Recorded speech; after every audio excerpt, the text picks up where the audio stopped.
Sonata has sent in a video, and he's issuing an open challenge for the IWGP World Heavyweight Championship at Forbidden Door. More on that to be determined later. Orange Cassidy, why don't we just talk about it now? Well, Jack Perry accepts it later in the show during a segment with Hook, and he wants Hook to be in his corner. And it's certainly giving you the indication that has been consistent on television since Double or Nothing, that Jack Perry is eventually turning here. And this gives an out here, I think, for him to blame Hook if he loses. He said Hook is his best friend. And, yes. It's the summer of Jungle Hook. The summer of Jungle Hook, yeah. So, I think, to be quite honest with you, like when Sonata put out the open challenge, my mind was kind of going crazy about possibilities. I was like, trying to calculate like when is Kyle O'Reilly going to come back? Jungle Boy wouldn't have necessarily been at the top of the list of like these sort of like dream title match opponents for Sonata, but if the match result is something towards the direction of a heel turn, I think in ring it'll be solid, but then coming out of it, maybe it'll make that match that much more worthwhile too. You're talking about at this point, like this is certainly fourth from the top, for a New Japan Pro Wrestling World Championship title match. Yeah, I mean it's not one of the marquee matches on the show, but that's like Sonata is not necessarily your big marquee import from New Japan either. I mean, that is sort of this championship role that he is in at the moment that he is not in the same vein of an Okada. He is not in the same, he's just not in that space as an Ospreay or someone that is going to headline a card like this. Hiroshi Tanahashi has also sent in his video. They were very busy in New Japan over the past week, and he has issued a challenge to MJF. So Renee goes into the trainer's room where MJF is being treated and tells him about his match being made for Forbidden Door.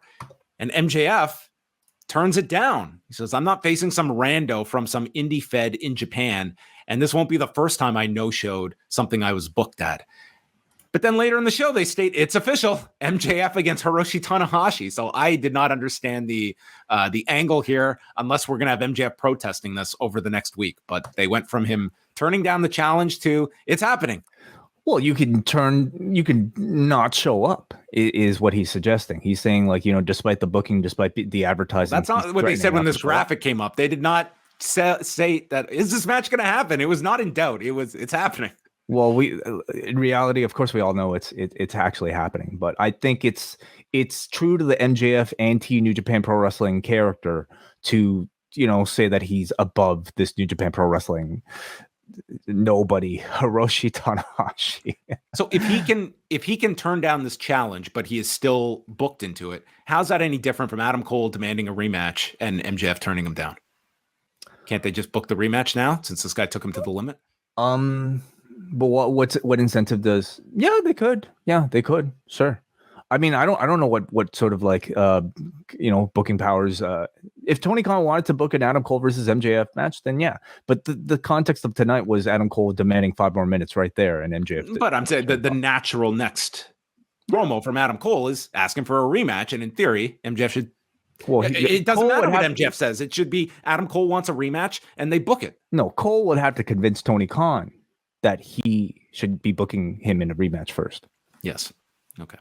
All right. So I like this match a whole lot. I think it's, one of the best heels in wrestling today versus one of the greatest babyface wrestlers of all time. So on a show with like Ospreay and Omega, it's going to be hard for these two to steal the show and be match of the night. But I mean, I think it could certainly live up to the incredibly high standard of these, what really does feel like it could be like legitimately billed as a triple main event type of show.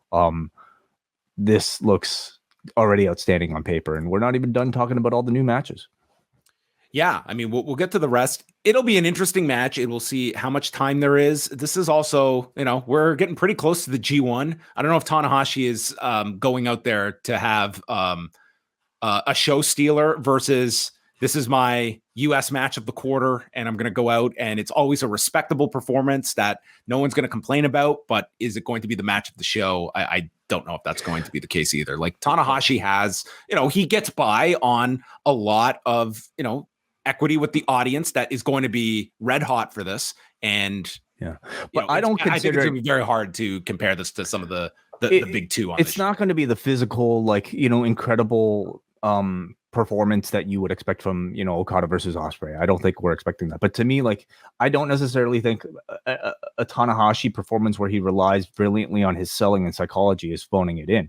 I think that's him. I'm not saying that. I'm not saying that at all. I'm just stating that this is, if this is like a 13, it'll be impressive in its own way, you know, and I would contend that it's probably better off, you know, having its own place with a different style on this show as opposed to something like what Omega and Ospreay would present.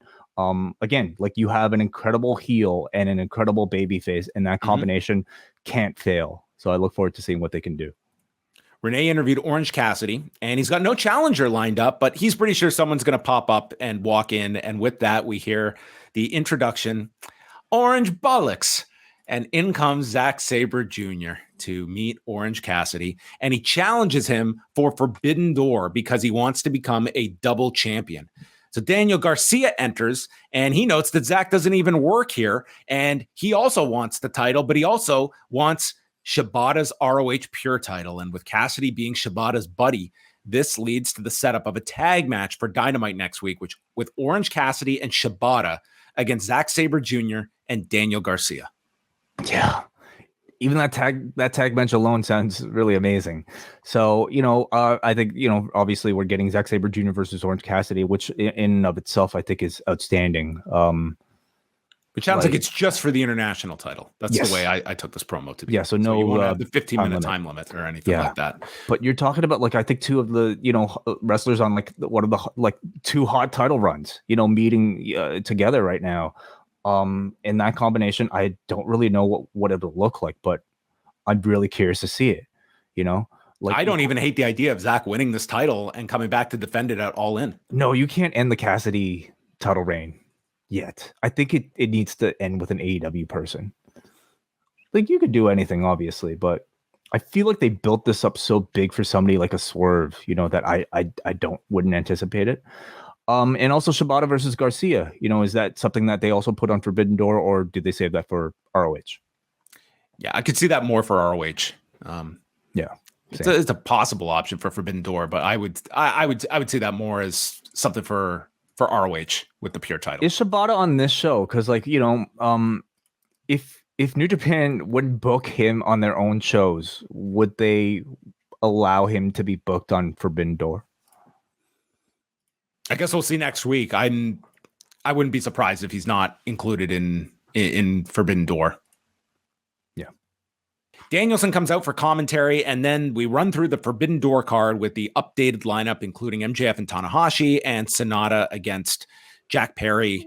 Plus, we have Orange Cassidy and Zack Sabre Jr. So 5 matches confirmed so far for Forbidden Door. And really, like, you have the solid matches there, although you still have like your Moxleys, and you know how many of these people are going to be fit onto this card, maybe in some like multi-mans or such. Like, you do have to fill out some of this card, and I would imagine that it probably means like lesser matches for those not announced yet. But still, like, when your sort of remainders are like, you know, the Elite and John Moxley. Yeah, like the Bucks should have something big on that show. I mean, you know, I would assume a tag match like FTR, like everyone was assuming would have something. I would assume like a Naito and like a Hiromu might make their way over here to fill out the show. Like, when you have like people still without matches that are that good, this is already shaping up to be one of the best cards ever on paper. So I also think it's going to do a real good pay-per-view number as well. Yes, like, I have pretty high hopes. The build this year has already been way better on TV.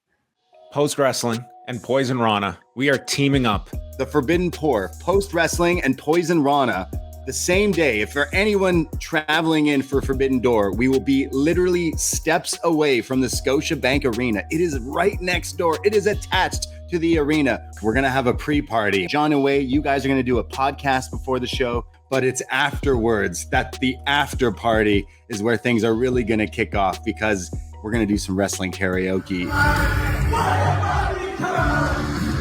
And it's already been promised that a Mr. John Pollock is going to sing All In by Downstate. Yeah, he agreed. It was in the contract. We've been throwing a few parties before, but nothing this big, nothing this huge. This is our double or nothing, really, and we're so excited. This is going to be a blast. If you're thinking about Forbidden Door weekend, now is your chance, because tickets are available now, aren't they, Way? Yes, they are right now. Postwrestling.com/live. I'm super excited.